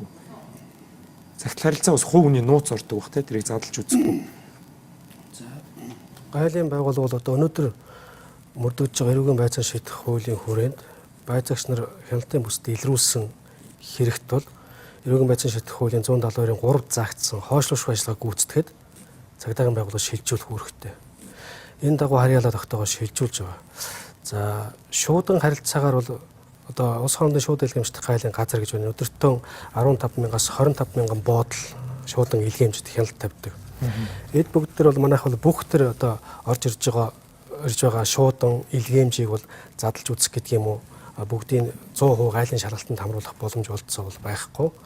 За гайлын өнөөдөр хэрэгжүүлж байгаа хяналтын стратегийн нэг тулгуур бол эрсдэлд суурилсан хяналтыг хэрэгжүүлэх гэсэн ийм хандлага байж байгаа. Энийг бол өнөөдөр дэлхийн гайлан байгууллагын гишүүн 180 улс орнууд бол тэргүүлэх чиглэлээр хэрэгжүүлээд ингээд бодлого олгоод явж байгаа. Энэ маань одоо холбогдох шинжлэх ухааны судалгааны үндсэн дээр тулгуурлаад холбогдох шалгуур үзүүлэлтүүдээр бүх боломжтой төлбөрүүдийг тодорхойлж гаргаж ирээд хамгийн эсэлттэй одоо гисэн байж болох хувилбаруудаасаа магадaltaйг сонгож аваад хяналтанд хамруулдаг 100% үздэг шалгалтыг хийдэг ийм тогтолцоо байж байгаа. За үүнээс гадна загтал харилцаа шалгах эрдэнэтгэн төхөөрөмжүүд за сургагдсан албаны эрэлж ноход зэрэг одоо энэ эдгээр одоо техник хэрэгсэл арга хэрэгслүүдийг ашиглаж одоо хяналт шалгалтыг хэрэгжүүлж байна. Өнөөгийн байдлаар бол шуудан илгээмжээр илгээгдэж байгаад одоо илрүүлсэн энэ хар тамхины төрлийн гэмт хэрэг бол бүртгэдэг байна. За зүгээр нисэх худлаар агаарын зорчигчоор төмөр замаар гэх мэтлэн одоо энэ төрлөөр хууль бусаар нэвтрүүлж байгаад манайхаас илрүүлж цагдаа магашилжуулсан хэргийн тоо байгаа. Тэгэхээр энэ бид зарим Монголд хийгдэж байгаа энэ судалгаануудаас харж байхад бол улс хоорондын тээврийн жолооч нараас авсан судалгаан дээр бол өвс энэ мими мүс гэдэг нэр томьёогоор нэрлэдэг бодисуудыг 2010 оноос эхлэн уул уурхаан салбарын за тэр тусмаа энэ тээврийн жолооч нар бол их хэрэгэлдэг болсон гэдэг тийм мэдээлэл бас байгаа юм байна. Тэгэхээр шүүхийн практикаас сонирхоход мандах доктороос сонирхоход манад хар тамхитай тэмцэх энэ эрүүгийн хууль маань шинэ хуулиараа одоо илүү чангарч Монгол улс одоо хар тамхитай их тэмцлээ илүү чангалж байгаа юу? Эсвэл ер нь илүү сулруулсан тийм заалтууд ял шийтгэлийн хувьд орж ирж байгаа юу? Ер нь шинэ эрүүгийн хуулиар. Тэгэхээр шинэ эрүүгийн хууль хуулийн хэрэгжих хугацааг тодорхой хугацаагаар л хойшлуулсан байгаа тийм. Яг ингээд харьцуулаад үзэхдээ бол бас төрийн тийм их өөрчлөлт бол ороогүй байсан. Ерөнхийдөө бол зарим нэгэн зөвлөлт гэдэг юм одоо энэ аль нэгт нь хамрал байдлаар бол шилжүүлэх тийм одоо юу гэдгийг техник шинжтэй их тийм өөрчлөлтүүд орсон бол гэж харагдаж байгаа л да. Тэгээд гэтээ ерөнхийдөө бол энэ нь бол хүнд ялгддаг ороод өөрөлдөл одоо мансуурлах байцаагч нөлөөтэй тэтгэрийн түүхий эдийг худалдах зорилгоор эсвэл одоо хоёр бисаа олж авсан бэлтгэсэн борлуулсан хатгалсан тээвэрлсэн илгээсэн худалдаалсан бол 2 жилээс 8 жил хүртэл хугацаагаар хорих ялна мөн бас хүндрүүлэх нөхцөлийг нь зааж өгсөн байгаа. Тэгэхээр зохион байгуулалттай бүлэг гэмт бүлэглэл үйлдсэн бол 20-25 жил гэдэг ял хүртэл байдаг юм байна. За давтан бүлэглэж их хэмжээгээр үйлдсэн албан тушаал ашигласан бол 5-аас 10 жил байдаг юм байна. Ургамал тарих ургуулах хурааж авсан бол 2-5 жил гэж байна. Тэгэхээр Бат зоригийн хувьд танаа цагдаагийн байгууллага эрүүгийн хуулийн дээр одоо шинээр орж ирсэн энэ хар тамхитай холбогдох заалтууд бол ер нь ял хэмжээний хувьд чангарсан гэж үзэж байгаа юу? Эсвэл илүү англиад боловсронгуй болгосон гэж үзэж байна? За ер нь бол мөрдөн байцаагч хүний хувьд бол хэлэхэд эрүүгийн хуулийн дээр л шинэ эрүүгийн хуучин эрүүгийн хууль маань хар тамхи мансууруулгуудыг олж авах, хадгалах, тээвэрлэх, илгээх, хууль бусаар хил давуулах гэх мэт одоо үйлдэлүүдийг ялгамжтай ялгаж өгсөн байдаг. Жишээ нь одоо борлуулах зорилгогүйгээр бол зөвхөн олж авах, хадгалах, бэлэглэх аргаар гэдэг өгсөн бол борлуулах зорилгогүйгээр гэж үздэг. Борлуулах зорилготой гэж үздэг маань одоо тээвэрлэх, хууль бусаар нэвтрүүлэх, хадгалах бас олж авах гэж үзнэ. За 2-122-1 гэж борлуулах зорилгогүйгээр дээр хүүлтүүлэг хийсэн бол за 6 сар хүртэл баривчлахгүй 2-5 жил хүртэл хорих ял шийдэн гэсэн хуучин хууль ярьж л. За 122-2 буюу хүндрүүлэх нөхцөл байдал болоод борлуулах зорилготойгоор үлдсэн бол 5-аас дээш 8 жил гэж заасан боловч байгаа. За шинэ гэмтрийн тухай хууль маань борлуулах зорилготойгоор тухайн бодисыг олж авсан, хадгалсан, бусдад борлуулсан бол 2-оос дээш 8 гэдэг санкцийг багасгаад өгсөн байна л да. Өөрөөр хэлбэл борлуулах зорилготой биедээ авч явж байсан ч 2 жил авч болох юм байна. Борлуулах зорилготой бусдад борлуулад биедээ хадгалаа авч явж байсан бас 2 жил авч болохоор юм байна гэж. Миний хувьд бол одоо хөнгөрсөн гэж үзэхээр харагдаж байгаа. Гэтэл одоо 2 жилийн өмнө бол одоо энэ олон нийтийн арга хэмжээнд дээр бол бид нар бол илүү чангаруулах ёстой гэд бид бас эрүүгийн хууль дээр бол бас өөр зүйл залтууд дээр нь хилцүүлэг хийж байсан. Тэгэхээр хар тамхины ял шийтгэлийг бол өнөөдөр л бас сонирхож үзэж байна л да. Тэгэхээр мөрдөн байцаагч хүний хувьд бас таны байр суурь бол бас сонирхолтой байна. Тэгэхээр өмнө нь Монголд яг энэ сэдвэр бол хэвлэл мэдээллүүд мэдээлэл бэлтгэдэг. За тэрэн дээрээс гарч ирдэг хамгийн том шүүмжлэлүүдийг одоо би дурдах юм бол за нэгдсэн тоо алгаа манад хэрэглэгчийн судалгаа алга.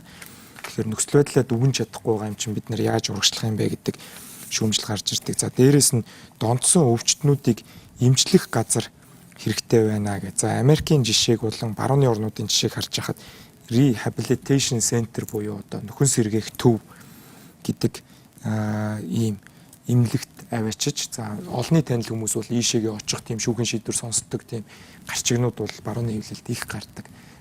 Баригдсан, хэрэгэлсэн зарж борлуулах гэдгээр биш өөрсдөө хэрэгжилж байгаа баригдсан тохиол. Тэгэхээр Монголд ийм нөөц бололцоо ямар байна? Ганцхан танаа дээр очих уу мөнгөтэй юм чинь?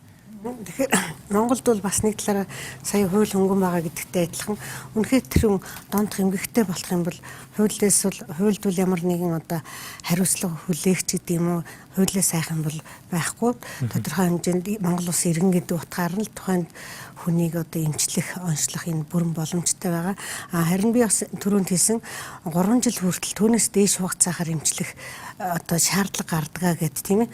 Өөрөөр хэлбэл тухайн хүнийг одоо өвчтний намжмал байдалд энэ бол архаг өвчин байдаг байхгүй. Тэгэхээр намжмал байдалд оруулаад тэр удаан хугацааг нь бариулахын тулд дараагийн арга хэмжээ нийгмийн одоо асаргаа, сувилгаач гэдэг юм уу сэтгэл зүйн эмчилгээ явагдах хэрэгтэй байдаг. Тэр газар нь одоо сэтгц нийгмийн нөхөн сэргийлэх эмчилгээний газар гэж ярьдаг. Тэр бол бас тусгаалan байж явах бүрэн боломжтой бас хэрэгтэй байдаг. Одоохондоо манай Монгол улсад наркотик аноним буюу одоо нэр хаяггүй цуглаанд хийчихэр хүмүүсүүд бол бас байхгүй байгаа. Энэ бол өөртөө сайн дураараа энэ асуудлаас гарахын тулд сайн дураараа одоо бүлэг хүмүүст нэгдэж энэ цуглааныг л хийгддэг байгаа. Монгол улсад бол энэ цуглаан бол үүсгэн байгуулагдаагүй. Хар тамхи мансууруулах процесс иргэдэг хамгаалах нийгэмлэг гэж байдаг. Тэн дээр бол тодорхой хэмжээнд бас нөхөн сэргийх эмчилгээ бол явагддаг байгаа. Гэхдээ төрийн бас байгууллагууд бол хамгийн гол үйл ажиллагаа нь юу ах вэ гэхээр урьдчилан сэргийлэх үйл ажиллагаа байдаг болохоор яг тэр өвчтнүүдтэй бол тодорхой хэмжээнд бол бүрэн ажиллах боломж байдгүй. Харин одоо тодорхой хэмжээнд тухайн хүний хэд хэвийг халдвар авах гэдэг юм уу. За зүү шприцийн одоо халдвараа шалтгаалсан халдварт өвчнүүдийг бусдад тараахгүй байх тал дээр бол хамтарч ажиллахын тулд одоо зүү шприцийг олгох ийм одоо арга хэмжээ бол бас тусламж үйлчилгээ бол үзүүлдэг байгууллага байгаа төрийн бас байгууллага. Тэгэхээр яг хоорондоо уулзаад бол ярилцаад одоо өөрсдийгөө нийгмээрээ ингээд хэсэг бүлгээрээ өөрийгөө хамгаалах бол тийм цугларалт бол манад үүсээгүй. Яг наркотик нэмчиглэлээр бол үүсээгүй. Интернетэд хаяггүй, за гаднаа хаяггүй нэг байгууллага байдаг гэх юм. Очиж болдог. Тэр танаа дээр үү эсвэл одоо нийгэмлэгийн байр гэж юм л та. Энэ тэр гэхдээ яг одоо интернетэд хаяггүй, гаднаа хаяггүй гэж бол байхгүй. Мэдээж Монгол улсын эрх зүйгээрээ бол төрийн бас байгууллага болж тусламж үйлчилгээ үзүүлж байгаа. Саяхан тий хар тамхи мансууруулах процесс иргэдэг хамгаалах нийгэмлэг гэж 90 оноос эхэлж үйл ажиллагаа явуулж байгаа нэг байгууллага байна. За сэтгэл зүйн мэдрэмж гэж бас нэг төрийн бас байгууллага байгаа.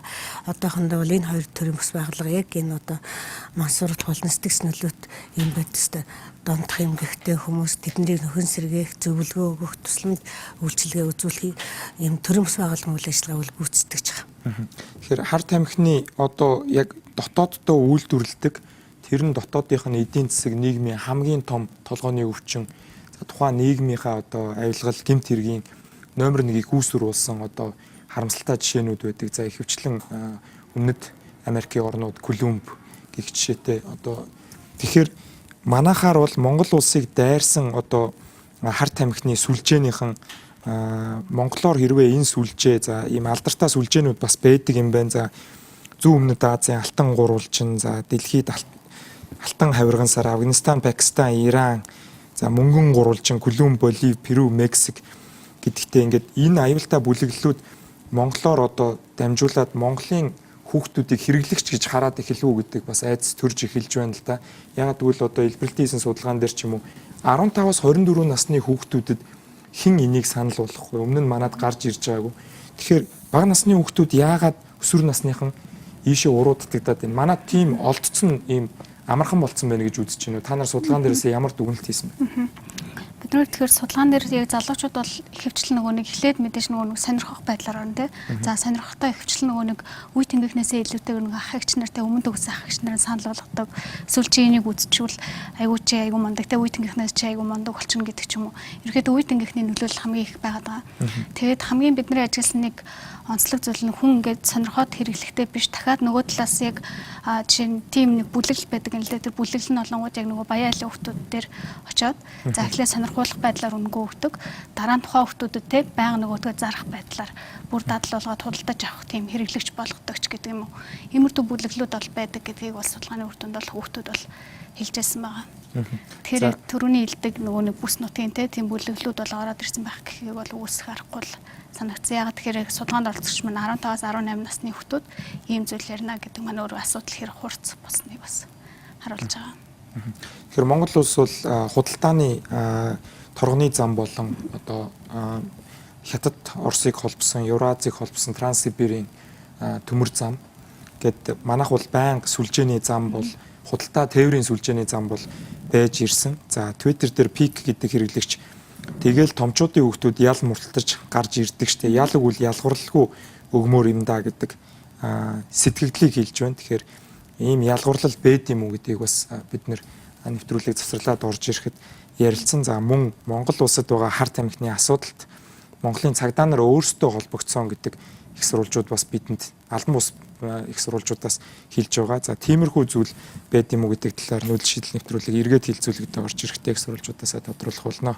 Нүүдэл шийдэл нэвтрүүлэг манай нийгмийн санаа зовниулсан асуудал болох хар тамхины талаар энэ үчиг хилцүүлэг хийж байна. Тэгэхээр сурчлагын өмнө бид бүхэн бас зарим их сурвалжуудаас Монголын цагдаа болон хүчний байгууллагууд өөрсдөө энэ сүлжээнд оролцдог. За зарим хүмүүсийг одоо бол айлгадаг энэ төр гэдэг мэдээллүүдийг бол хэлж байна. Зарим гадаадын Монголд байдаг гадны консулуудын вебсайтн дээр бас хар тамхины хэрэглээ, за тухайн орн руу явхад юуг анхаарах ёстой вэ гэдэг болгоомжлол мэдээлэл дээр бол авилга өндөртэй учраас хүчний байгууллагууд бас энэ сүлжээнд оролцсон байх магадaltaй гэдэг тийм үгнүүд байна л да. Гадны жишээг харахад бол одоо хар тамхитай тэмцэх өөрийн гэсэн хүчний байгууллагатай байдаг DEH гэдэг юм уу, Drug Enforcement. Тэгэхээр ийм нөхцөл байдал үүслэе гэхэд нөгөө хамгаалагчдыг хэн хамгаалах уу гэдэг асуудал одоо философитер гарч ирдэг шиг танаа дээр нэг хүн энэ бүлэглэлд орлоо гэхэд тэр хүнийг одоо барьж илрүүлэх тийм боломж болцоо байгаа юу. Цагдааг бол шалгадаг байгууллага бол одоо АТГ дээр байгаа юу. Цагдаагийн мөрдөн эсвэл прокурор дээр байгаа юу. Айлгуултад тэмцэх газар, мөрдөн байцах газрын тусгай субъектийн тийм хэрэг гарч ирсэн үү. За өмнө нь бол Монголд бол 2 прокурор бас хар тамхины хэрэгт холбогдож исэн хэрэг өнгөрсөн жил бас гарч байсан. Тэгэхээр тэрэн дээр бас ямар механизм ажиллаж байгааг сонирхмоор байна. За ерөөдөө энэний тухай ярихаас өмнө нэг юм хэлчихэд бол Монголд одоо хар тамхины одоо түрүүний таны хэлдэг шиг мөнгөн гурвалжин тийм ээ, алтан гурвалжин, алтан авирган сар гэх мэтээр одоо энэ гадаадын улс орнуудын одоо энэ хар тамхи мансуурлуудаас борлуулдаг үйлдвэрлэдэг тийм бүлэг картел руу арай манайх шилжиж ороогүй байна л та. Тэгэхээр одоохондоо зөвхөн манайх одоо энгийн бизнес хэлбэртэй хэрэглэгчнэр их олонтой. За борлуулагч бүлэг бол одоо ерөнхийдөө хэд хэд этгээдүүд байдаг л та.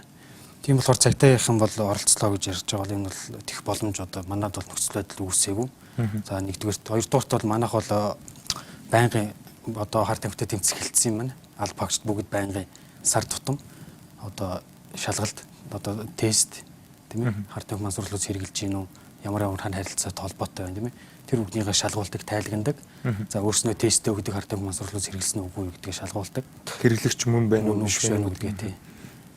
Яг хар тамхи мансуурлуулж хэрэглэгчнэр донд одоо мөрдөн байцаалт ажиллагаад прокурор шилжүүлээ шүүхээр ял авсан этгээдийн дунд болон одоо гадуур хар тамхи мансуурлуулж зарж борлуулдаг этгээдийн дунд бол тийм яриануд бол гардаг.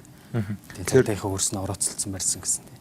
Завсарлагын өмнө яг саяны асуултыг зарлсны дараа бол одоо Twitter хэрэглэгч амраа бол хаагаад хориод ирэхээр ашиг ихтэй бизнес болно. За ашиг ихтэй учир хуулийнхаа холбогдож эхэлдэг. За гэж жишээ нь за мөс зардаг за төрийн байгууллагынхан байна гэдэг сэтгэлдлийг бас бичиж байна. Энийг бол нотлох боломжгүй. За энэ бол иргэний сэтгэл байгаа. Тэгэхээр бас нэвтрүүлгийн өмнө хэлж исэн мөн илбэрлэлтийн судалгаан дээр бас гарч ирж исэн гэсэн илүү өөрөө бие даасан төлбөрийн чадвартай буюу энэ тухайн энэ сэтгцэд нөлөөлдөг бодисууд бол үнэлгээтэй байгаа.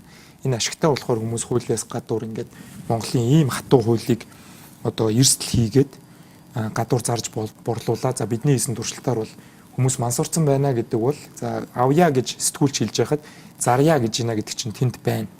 Тэгэхээр яг энэ дээр яг Монголын одоо томчуудын хүүхдүүд гэж нэрлэдэг байгаа. За ийм гайгүй орлоготой айлын хүүхдүүд илүү холбогдож байгаа тийм насны бүлэг.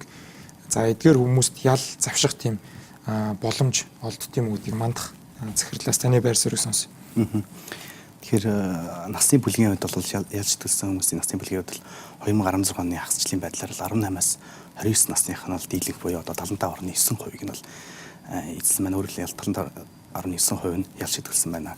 За 2015 оны хувьд бол 85.1% буюу одоо юу нь бол дийлэнх нь одоо энэ итэр залуу насны хүмүүс буюу 18-аас 29 насны хүмүүс байна. За мэдээч шүүх бол үндсэн хууль заасан дагуу бол одоо хуулийг ол дийдэлдэг байгууллага. За мөн хууль шүүхийн өмнө бол хүн бүр бол эрхтгч байдаг. Тэгэхээр бол шүүхийн үйл ажиллагааны үндсэн зарчим бол үндсэн хууль болон хуулийг ол дийдлэх байгаа. Тэгэхээр энэ хүрээнд бол шүүх бол альва нэгэн байдлаар бол одоо энэ хүн бол одоо эрх мэдэлтэй хөнгөдөө мөнгөдөөч гэх юм тэр талаар нь бол ялгарлаж ийн ялыг ол өгөх боломж байхгүй байгаа.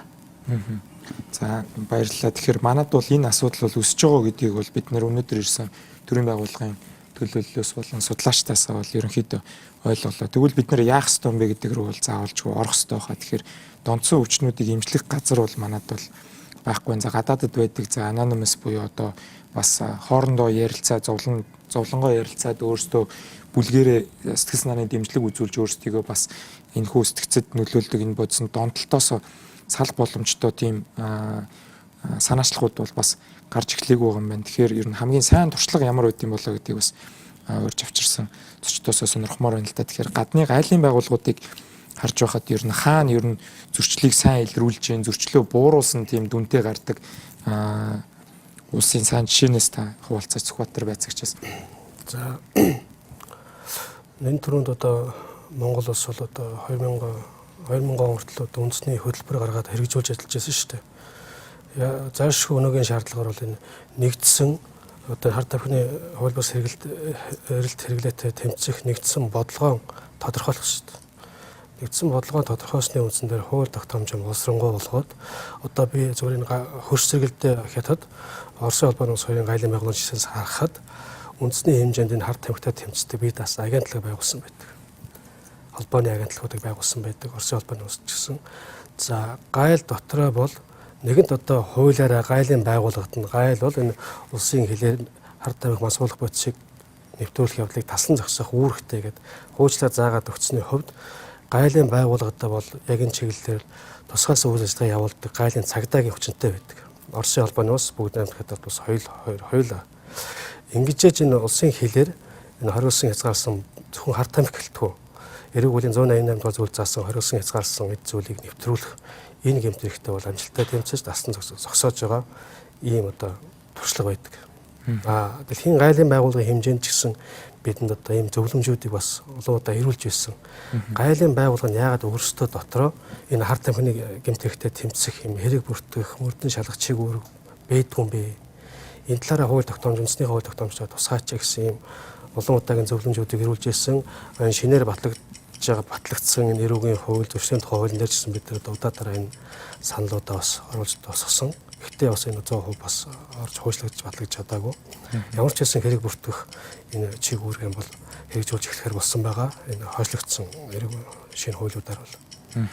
За баярлалаа. Тэгэхээр гайлын цагдаа болон хилийн хяналтан дээр бол гадаадд бол маш их одоо Мексик Америкийн хилч гэдэг юм уу Канада Америкийн хил дээр бол яг хилийнхэн илүү мэрэгжлийн ажиллаж байгаа тийм баримтат кинонууд зурлууд бас их сайн жишээнүүдийг гарч ирээд байдаг. Тэгэхээр Монгол улсын транзит улс буюу одоо бид нар тээвэрлдэг манайхаар дайраа тээвэрлдэг байсан улс байсан. Одоо хэрэглэгч улс болж байна уу гэдэг асуудлыг бол өнөөдөр төвшүүлэн тавьж байгаа. За Монгол улсын түүхийн талаас бол бас мэрэгчлэтнүүдээс нэвтрүүлгийн өмнө тодруулж үзсэн л дээ антрополог нийгэм судлал талаасаа. Тэгэхэд бол хар тамхины тухайд бол их хүрээ ховд зэрэг суурин газрууд болон Монголын ялангуяа Өрн Монголын их стэйцийн дунд хэрэгэлдэг хүмүүс цөөнгүй байсан. За ардын засгийн нэг хийсэн чухал алхам нь хар тамхиг хорсон явдал байсан гэж байгаа. Тэгэхээр Бат зоригоос бас Монгол улс одоо хар тамхитай хийж буй тэмцлээ аль улсын жишгийг дагаад явал илүү сайн одоо барьж илрүүлэх талаасаа болон одоо сургалт сурчлагын талаасаа одоо өсвөр үе залуучуудаа энэ аюултай зүйлүүдээс хамгаалсан тийм сайн туршлагыг ер нь дагаж ажилтдаг бай та бүхэн стратеги тодорхойлох. За ер нь манай хоёр хүш Орос улбаны улс бүгд найрамд хятад улс тийм ээ. Энэ хоёрын бол хэрэглэгчийн тоо бол асар их. За дээрэс нь өгүүлбэрлэгч орон, тээвэрлэгч, зуулчлагч, за дөрөвнөөс нь алтан гурвалжин гэх тэрэнд багтдаг одоо бүгд найрамд хятад улс. За тэгэхээр бүгд найрамд хятад улс буюу ер нь бүгд найрамд хятад улсгүй олон улсын жишгээр хамгийн гол нь хэрхэн тэмцэхөө хэрэг гэмтрэгээс өрсөн сэргийх ажлыг хартаг масрал улстай хор өнөөлийг бусдад таниулах өрсөн сэргийх ажлыг явуулснаар 2015 онд бүгд найрамд хятадд бол 20% гэмтрхийн өсөлтийг бууруулчихсан гэж үздэг. За дээрэс нь дөрөв Сүхбаатар байцаагч хэлсэн шиг одоо хар тамхи мансуурлын улстай хяналттай явах тухай хуулиндаа үндэсний хороо байгуулна гэж заасан мөртлөө за 2010 оноос хойш одоо үндэсний хороо байхгүй нэгдсэн төрийн болон төрийн бүс байгууллагын хооронд нь уялдуулсан чиг үүргийг зааж өгсөн тийм үндэсний хөтөлбөр байхгүй хар тамхитай тэмцэх хөтөлбөр. За ийм үүднээс одоо манад бол урьдчилан сэргийлэх ажил үнэхээр дутагдчихж байгаа. Ер нь бол Оросын холбооны улс Хятадын улсын тусгаалan хар тамхитай тэмцэх хуультай. Дүүнийхээ дагуу хэрэглэгч нарт авдаг тусгай арга хэмжээтэй тээвэрлэгч борлуулагч нараар авдаг хуулийн системтэй. Тийм болохоор одоо урьдчилан сэргийлэх ажлыг одоо төрийн болон төрийн бүс байгууллагууд нэгдсэн бодлогын хүрээнд явуулаад нэгдсэн тоо баримтыг тэрний үндсэн дээр нэгдсэн тоо Монгол улс үнэхээр яг хичнээн хэрэглэж байгаа юм тийм ээ. Тэр тоог гаргасны үндсэн дээр урьдчилан сэргийлэх ажлыг одоо үр дүнтэй зохион байгуулах. Тийм жишгтэй байдаг. Үндэсний хөтөлбөр яагаад зогссон юм бол одоо тэгэхээр баг үндсэндээ танах үйлдвэрчлээ гэсэн үг. Үндэсний сүлжээ ажиллахгүй байна гэдэг чинь. Ерөнхийдөө бол үндэсний хөтөлбөр маань гэдэг нь ерөөсөө хууль зүйн яамн дээр байгуулагдсан тийм ээ. Тэгээд тус одоо боловсролын байгууллага, гайлын байгууллага, цагдаагийн байгууллага, одоо хууль зүйн байгууллага бүгднгийнх нь одоо хийх ажлыг төлөвлөсөн 5 жилийн хугацаатай ч юм уу стратеги төлөвлөгөө гаргаад зорилт тавьсан бууруулна ч. Тэрнийхээ хүрээнд одоо байгууллагын үйл ажиллагааг чиглүүлж өгч ингэж явбал ерөнхийдөө нэгдсэн бодлогол дутагдаад байна гэж байна. За тэгэхээр Twitter хэрэглэгч Цогтбаатар эрт хөдлөх хэрэгтэй. За supply буюу одоо ханган нийлүүлэгчийг нам дарах хэрэгтэй. Тэгвэл донцсон хойно өвчтний хуваар авч үзнэ гэж хэлж байна. За сэтгцэн эрүүл мэндийн үндэсний төвийн одоо мөнгөний эмч бол та бүхэн бол энэ асуудлыг хаанаас нь хэлж хийдэг ёстой гэж боддог вэ? Мэдээж хэрэг урьдчилан сэргийлэх сурталчилгаа бол маш чухал. За энэ нэвтрүүлгийг үзэж байгаа эцэг эхчүүд маань бол бидний хийсэн сурвалжлагыг харахад бол ер нь шөнийн цэнгэний газруудаар бол бас энэ сүлжээнүүд ажиллаж байгаа юм байна. Залуучууд тэнд бас донтох эрсдэл, өндөр эрсдэлтэй байршлууд байна. Тэгэхээр та бол ямар зөвлөгөө өгөх вэ? Та энэ гарцыг хаанаас харж байна? Энэ гарц харах тал дээр бол бас манай эрүүл мэндийн байгууллага ч гэсэн бодлого эртнээс ярьдаг байсан. Тэгтэл бол нэг ёсны урьдчилан сэргийлэх үйл ажиллагааг хумид байгаа. Боловсролын байгууллага гэхэд энэ одоо яриацлаганд ер нь орж явах хэрэгтэй ордгоо. Харин одоо өнгөрсөн оноос эхлээд манай одоо боловсролын байгууллагын статистик дотор нь юу стандарт дотор нь юу байсан гэхээр сэтгцийн эрүүл мэндийг хамгаалах, сэтгцийн эрүүл мэндийн одоо ойлголтын тухай сургалт байдаг байсан. Одоо 40 минутын хичээл дотор тэгтэл тэр бүр хасагдсан. Энэ байдалтай холбоотойгоор яаж яах вэ? Өнөөдөр манайд энэ маань хоёр чиглэлээр дэлхийд дээр явагдаж байгаа шүү дээ. Нэг нь бол нарко бизнес, тэр нь бол ойлгомжтой эндээс мөнгө ашиг олж байна. Нөгөө тал дээр яг үхээр энийг ашиглаад тухайн хүний гар хөл бологч нь хэн бэ нүхээр зөв биш хүмүүжилтэй эсвэл хитрхи эрх тайгч гэдэг юм уу эсвэл хин нэгний өгөнд уруу татамтгай оромтгай энэ нэг хэсний эрүүл мэндийн мэдлэг байхгүй хүмүүс юмыг одоо зөв буруу хоёрыг ялгаж чаддгүй хүмүүс энд уруу татагдаж орж байгаа. Өнөөдрийн ярилцмаар бүр хэрэглэгч ус болсон юм одоо юу гэдэг аюулын харанголцсон ийм хаяг байдлаар одоо дахин ярьж байгаа нь бол надад бол бас харамсалтай. Тэгэхээр энэ хамгийн гол ачаал үзэхээр түрүүнд бас ярьжсэн наркотик аноним гэдэг бол тэр бүр одоо гурвалжин ярих юм бол хамгийн ороод дээр байгаа маш цөөхөн хүний одоо асуудлын талаар тэр хүмүүс яаж тэрийг хэрэглэхгүй байх вэ гэдэг тал дээр одоо ярилцлага дэмжин туслах бүлгийг хэлж байгаа байхгүй. Тэр байхгүй бол гол нь биш. Урьдчилан сэргийлэх гол гарц нь яг үхрээ энэ одоо яриад байгаа үндэсний хороо байна. Тэгтэл хороо нь ажиллахгүй байна, хуулиа хэрэгжүүлэхгүй байна гэдгээс эхлээд за мөн одоо судалгаа байна. Энэ одоо судалгаа бол IRM хийсэн судалгаа бол зөвхөн эрсдэл бүлэгтэй хүмүүст хийгдсэн байгаа байхгүй. Яг нийт хүн амынхаа дунд өөрөөр хэлбэл 16 наснаас 64 насны хооронд хийгдэж байсан судалгаа нэг ч удаа Монгол улсад байдаггүй. Эндээс эхлээд тоо баримттай болоод ч гэдэм үү нотлогоон суйрлах гэж байгаа бол хүмүүс их нотлогоон суйрлж ажиллаа ин гэж яриад идэг штеп. Тийм л одоо судалгаанаас бас ажиллаа эхлэх нь бас зөв. Мөн эний одоо хамгийн гол манай эрүүл мэндийн байгууллага чинь 3 чиг үүргээр явдаг штеп. Нэгдүгээр хамгийн одоо суур чиг үүрэг нь юу ах вэ гэхээр эрүүл мэндийг эрүүл байхад нь сахин хамгаалах урьдчилан сэргийлэх үйл ажиллагаа гэдэг. нэмэлт олох.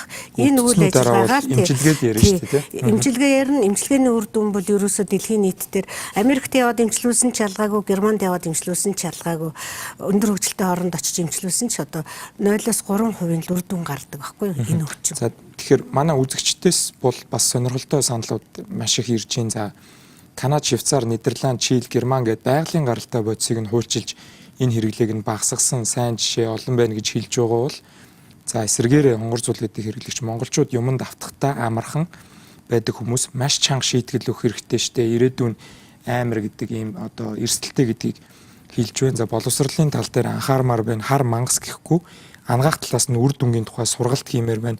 Ил тод байвал окей гэж хэлж байна. Амраа гэдэг Twitter хэрэглэгч. За хар тамхины тухай гардаг гадаадын дурын кинон дээрээс хардаг штэ бид нэр үүний толгой дээр дандаа мөнгөтэй эрх мэдэлтнүүд байдаг гэж нарко бизнесийн талаар бас хэлж байна. Тэгэхээр хүмүүсийн байр суурь яаж ч байсан бид нэр одоо мөрдөгдөж байгаа эрүүгийн хуулиараа Монгол улсын иргэн гадаадад тийм байдаг штэ гэдэг бол шүүхийн өмнө болон цагдаагийн өмнө хизээч хамгаалт болохгүй. За би мдээгүй гэдэг бол бас хамгаалт болохгүй. Тэгэхээр шийтгэл нь бол одоо 5-аас 25 жил хүртэл хатуу ялтай ийм гэмт хэрэг гэдгийг бол манай үзэгчд болон эцэг эхчүүд за өсвөр насны хүүхдүүдийг харж ханддаг хүмүүс маш сайн ойлгох хэрэгтэй байхаа. Бид энд хүний сэтгэл ярьлаа гэд бид нэр зөөлхөн байх ёстой гэдэг зүйлийг бол сурчлаагүй. Тэгэхээр илбэрл менежерээс та бүхэн судалгаагаа хийж байхад яг саяын энэ хэлжсэн жишээнүүд болон саяын саналууд дээр давтагдаагүй ер нь гадны сайн жишээ юу вэ? Өсвөр үеийнхэн дээрээ одоо илүү боловсрол талаасаа анхаарж гинүү, нийгэм хамгаалалт талаасаа төр зэсэг нь анхаарж гинүү, эсвэл төрийн бас байгууллагууд нь энэ дээр манлайлж ажиллаж байгаа гэм жишээ харагдаж байна. Гадны улс орнууд. Тий, бидний судалгаанаас харахад яг түрүүний яг мэрэгчлүүд бол санал нэг нь мэдээж нөхцөл байдлаа тодорхойлж ийж бид нар тодорхой нэг ахиц зал гаргана. Тэгээ яг бид нарыг 2013 онд судалгаа хийж хаад төрийн байгууллагын мэрэгчлүүд гэжсэн.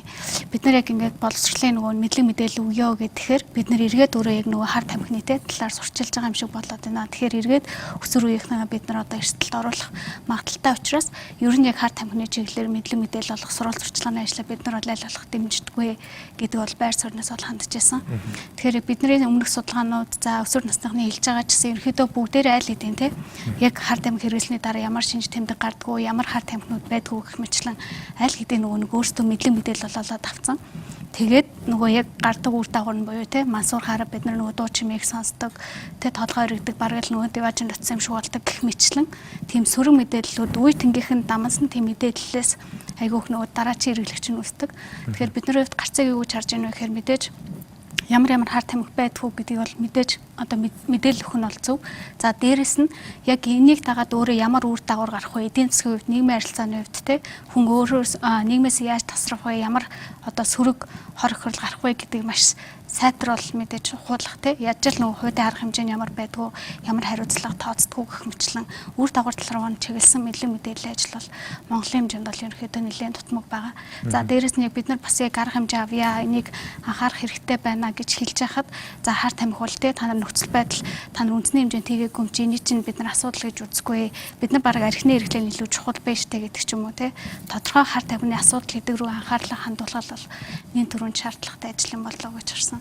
Тэгэхээр Монгол улсын үндэсний аюулгүй байдлын үзэл баримталт уг нь архитан согтурах, мансууралтай тэмцэх ажлыг эрчимжүүлж хүн амын удмын санд учрах сөрөг нөлөөллийг бууруулах гэдэг ингээд заагаад өгсөн байт юм. Гэхдээ Бат Зориг ахлах цэцлэгчээс бол сая мэдээлэл хот бол үндэсний хөтөлбөр болон төрийн байгууллагуудын уулзаад ярьдаг. За энэ чиглэл рүү бид нэр явж байгаа гэдэг тэр төр дээд чатны байгууллага бол одоо хууль зүйн дээр байхгүй байгаа юм байна. Тэгээд бас одоо мөнгөний хэмжээгээс ойлгосноор бол хэтрүүлгийн өмнө хэлжсэн факт бол үний юм байна. Үндэсний хэмжээнд хийсэн судалгаа бол байхгүй байгаа юм байна. Зөвхөн одоо энэ тэнд одоо цагдаа нар маань одоо ямар эрсдэл бүлэг байна гэж үзэж байхад эрсдэл бүлэгтэй тэнд ярилцсан байх жишээтэй байж байна. Тэгэхээр хүмүүсээс бол ингээд хар тамхитай холбоотой одоо яаж зогсоох вэ биш хор охирлын талаар сурчлагаа сайн хийх ёстой вэ? Саяын төрийн байгууллагуудын хэлсэн мэрэгчлэнүүд та нарт хэлжсэн тэр юутэй бол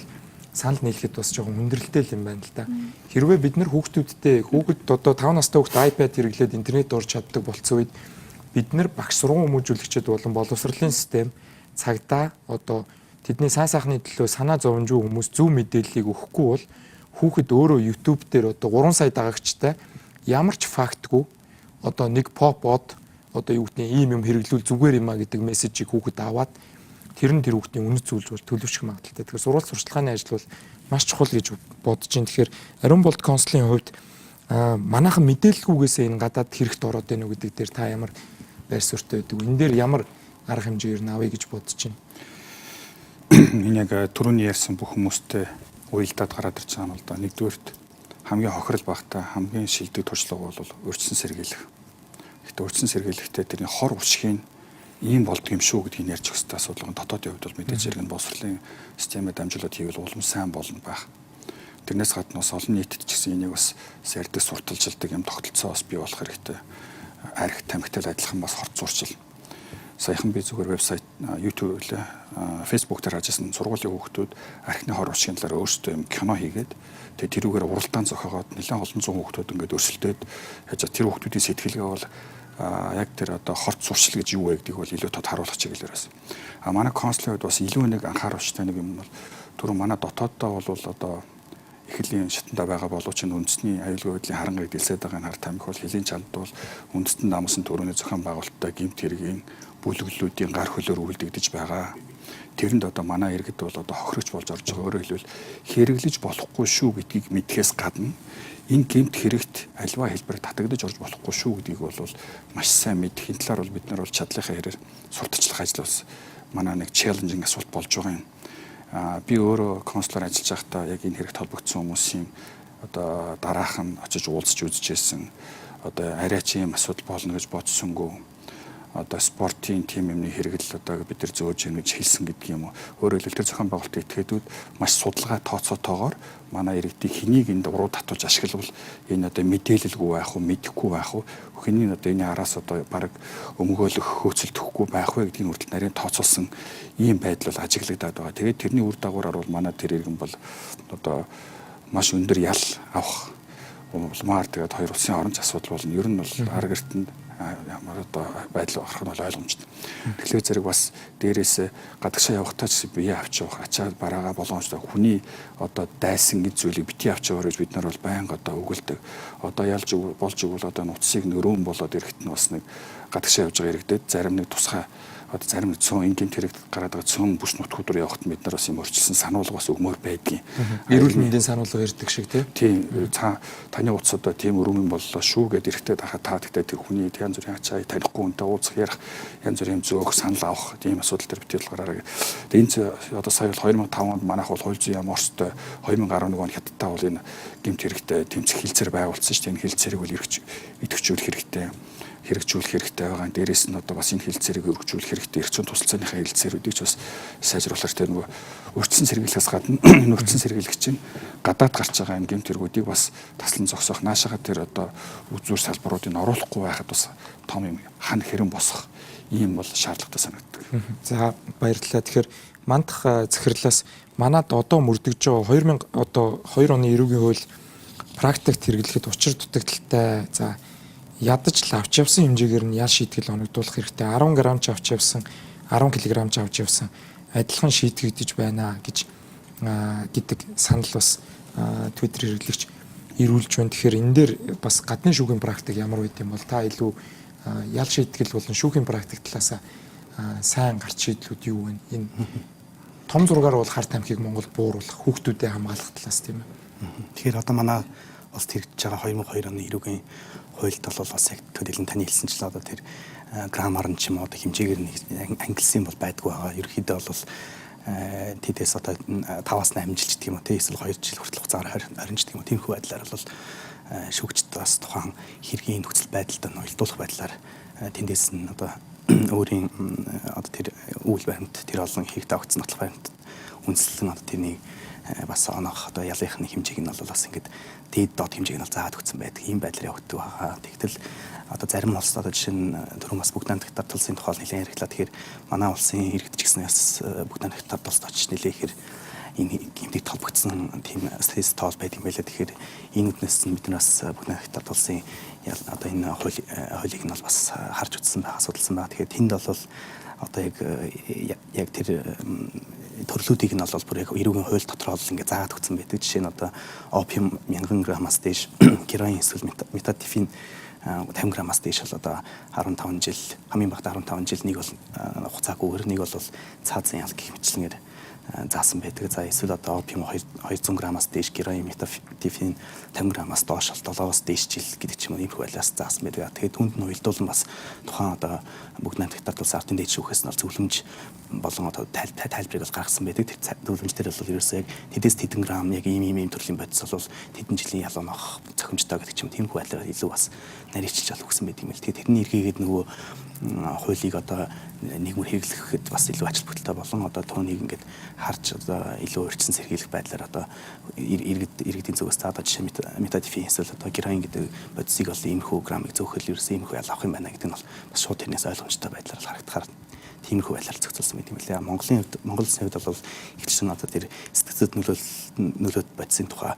конвенц гэж байгаа. Тэгэхээр тэр конвенц руу ижилсэн байдлаар бол тэг шүүхийн тогтоол гардаг байгаа. Өөрөөр хэлбэл тэр одоо сэтгцэд нөлөөт бодисын тухай конвенцийн тэтгэж жигсаалт заасан тэрнийг бол ашигласан байна гэдгээр. Тиймээс яг хуулийн дээр бол одоо юу гэдэг тэр жигсаалтууд нь хоорондоо ялгаатай байдаг болохоор тэр жигсаалтын тэр жигсаалтанд байвал тийм хэмжээний ял үг нь тэр нь байвал юм байна гэдэг ч юм уу тийм байдлаар үг ялгуул бас илүү зүйтэй хаа.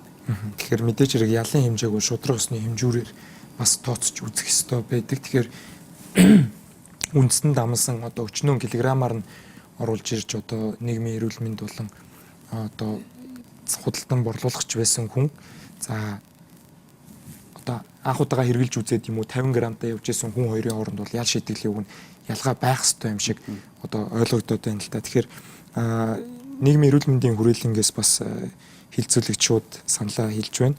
Нийгмийн эрүүл мэндийн хүрээлэн болон үндэсний хэмжээнд глобал сан дэлхийн эрүүл мэндийн байгууллага залуучуудын санаачлагтай хамтран үндэсний хэмжээнд судалгаа удахгүй хийнэ гэдэг тийм мэдээллийг бас хилцүүлэг дунд шууд хэлж байна. За энэ судалгаан дээрээс бас илүү нотлохоо баримтан суурилсан төрийн бодлого гарна баха гэдэг тийм хүлээлт бол ялч үүсэж байна. Тэгэхээр манад бол энэ 2002 онд мансруулах сэтгцэд нөлөөлөх бодисын эргэлтэд хяналт тавих тухай хууль гарч байсан юм байна. За 11 оны 5 сард бол үндэсний хороо ажлын албатай байсан. За тэгсэн чинь хорооны хийн ахлаад ямар бүрэлдэхүүнтэй явхад санхүүжилтийн бол шийдэггүй байд юм байна. Тэгэхээр эргээд бас гайлын ерхий газрын Сүхбаатар байцаагчаас гайлын цагтаатай уулъя гэдэг та саналыг түрүүн хэлж байсан. За дээрэс нь одоо хүн хүч бол хэдэн мянган загтлыг одоо ингээд хянж байдаг болохоор бас асуудалтай гэж хэлж байсан. Тэгэхээр өөр ямар одоо хувийн та бодлороо өөр ямар шийдлүүд байх ёстой гэж боддог хүүхдүүдэд бид нэр энэ хар тамхины аюулаас хамгаалахын тулд. За би энэ дээр дахиад нөгөө түрүүний хэлсэн үгээр давтмаар байна. Үнэхээр өнөөдөр бид юу хийх ёстой юм тийм үү? Хаана байгаа юм? Хаа хүрэх юм гэдгийг нэгдсэн бодлогыг зангидаж нэгдмэл удирдлагаар хангах тийм зайлшгүй бүтц шаардлагатай байна. Хуулийн дээр заасан байгаа шүү дээ түрүү хэлсэн. Үндэсний хороотой байна гэдэг. Үнэхээр тийм боломжгүй бол үнийг ойролцоо чиг өргөх нэг төрийн байгууллагууд нь бас хавсран бас гүйцэтгэж болно. Ингэж ажил бид нар одоо энэ сони түрүүний ярьсан тэр санаачлагуудыг нэгдмэл бодлохоор хэрэгжүүлж чадна. Ингэж ажил үр дүн төрнө. Тэгэхгүй бол бид нар бүгд л тус тусайхан чиг үүргийг хэрэгжүүлэл явж байгаа. Энийг чинь нэгдмэл бодлохоор зангидах юм юу дутуу байна л да. Бодлого дутуу байна. Нин тэргүүнд хийх ёстой юм би энэ л гэж бодож байна. Үндэсний хороо нэгдмэл одоо удирдлага бодлогын удирдлагатай болсон цагт бид нар юу хийх вэ? Яаж хэрэгжүүлэх вэ? Хаашаа очих вэ гэдгийг бас тодорхойлж болно. Тэгэхээр Батцоргоос эргээд тодруулахад за манай сэтгүүлч бол нэг өрөө гараад ингээд шөнийн 2 цагт ажиллахад ингээд бараг 2 бүлэг гэдэг чинь 10-аад хүнийг ингээд өөрийнхөө байдлаар олж илрүүлчихэд байна. За шөнийн цэнгэний газар ажиллаулдаг хүмүүс бас өчигдрийн сурвалжлага гарсны дараа манай редакц руу холбогдсон. За тэд нар юу гэж хэлж байгаа вэ гэхээр за бид нар бол хүнийг одоо мансуурсан байгаа үгүйг бол хаалган дээр мэдэх боломжгүй. Бид нар хууль журмынхаа дагуу ажиллаа явуулж байгаа. Монгол улсын насан туршийн иргэн бол шөнийн цэнгэний газараар үйлчлүүлж болно. Тэгэхээр энэн дээр одоо танахаас гүйцэтгэх ажиллагаа олныг хийд юм. Зөвхөн гүйцэтгэх ажиллагаагаар барих боломжтой юм. Эсвэл ингээд хэрвээ шөнийн клубүүдээр болон энэ манай залуучуудын байгаа энэ бүлгүүд дээр энэ зарж борлуулж байгаа хүмүүс очиж ажиллаад байгаа юм бол та нар тэнд нь очиж ажиллаж болдгоо юм. Барий тэмцэе гэж байгаа юм бол тийм. За нэгдүгürt бол ерөнхийдөө мэдээлэлээр ажиллана бид нэр. За одоо иргэний өгсөн нууц мэдээлэлэр тийм ээ. Гэмтрийг илэр хоёрдугаарт гүйцэтгэх ажлын шугамар бас илрүүлж орж байгаа. За тэр танаа сурвалжлах багийн хийсэн тэр бичлэгийн хувьд бол хар тамхи мансууруулах бодисыг бусдад одоо зарж борлуулж байгаа гэмтээр би нөгөө нууц тал дарахаар үлдэгдэх гэж хэлсэн тийм ээ. За би тэр бичлэгийн тухайд бол дээрх тохиолдолд бол тухайн этгээд бол за баар савнд бол хэрэглэгч бол бидэрт одоогор тийм мэдээлэл ирэх баар савнд хэрэглэдэг гэсэн. Зөх хэмжээний хэрэглэдэг газар хэрэглэчээд за баар саваар үйлчлүүлж исэн байж болно. Тий. За хоёрдугаар тэр тухайн зарж борлуулж байгаа зорлуулъя гэдэг байгаа этгээд бол за үнэхээр тийм зарж борлуулах зорилго бол үнэндээ яг бидний зүгээс тийм ээ гүйцэтгэлж мэдээлч юм одоо ингээд одоо бидний хэрэг мөрдийн зүгээс тийм бол байгаагүй. Ягаад гэвэл нуус талаараа үрдэг. За найз нөхдийн үрээнд эсвэл яг одоо баттай итгэсэн хүндээ хин нэгэн гудамжны очиж чамд юм байгаа юу? Заавь ийм тохиолдол бол ерөнхийдөө бол юм байхгүй гэж бид нар хардаг. Та нарын практик дээр бол тийм.